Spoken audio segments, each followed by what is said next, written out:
J'ai créé Arteco en 2013, une entreprise de biomatériaux. Je développe des formulations 100% naturelles, de pâte à modeler pour les enfants et de bioplastique pour les créatifs.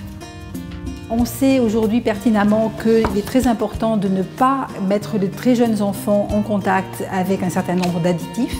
Pourtant, on les retrouve, ces additifs-là, dans les jouets, dans les matières que touchent les enfants. Et on a vraiment voulu être très innovant et au top pour la sécurité des enfants. Je me suis donc donné pour mission de développer des matériaux sains. Après avoir introduit les pâtes à modeler au niveau de la grande distribution, on avait le choix entre faire une grosse levée de fonds, développer un outil industriel ou se rapprocher d'un industriel qui était dans le même domaine d'activité que nous. C'est comme ça que l'on a rencontré PBO, à qui on a cédé la commercialisation et la production des pâtes à modeler. Cette pâte à modeler est douce, non friable, elle est souple, elle est complètement sans gluten et sans OGM.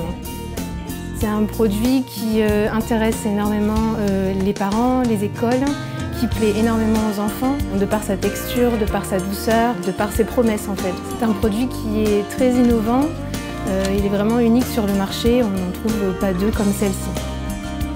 Parallèlement aux pâtes à modeler que nous avons développées, nous avons industrialisé des bioplastiques en leur donnant des caractéristiques esthétiques. Il n'existe pas aujourd'hui en Europe de filière industrielle de production de plaques de PLA colorées. On va trouver des plastiques végétaux qui sont plutôt pour des usages techniques.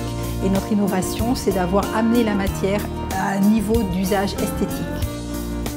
Pour inscrire nos produits dans le développement durable, nous avons élaboré toute une charte de valeurs qui nous ont amenés à choisir des ingrédients bio, à éliminer tous les additifs de synthèse, en assurant la pérennité des produits, en étant tout à fait conformes aux normes et en allant même au-delà des exigences européennes aujourd'hui.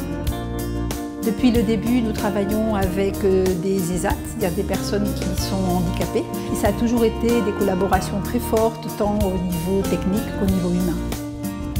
Tous nos matériaux sont dégradables, compostables, recyclables.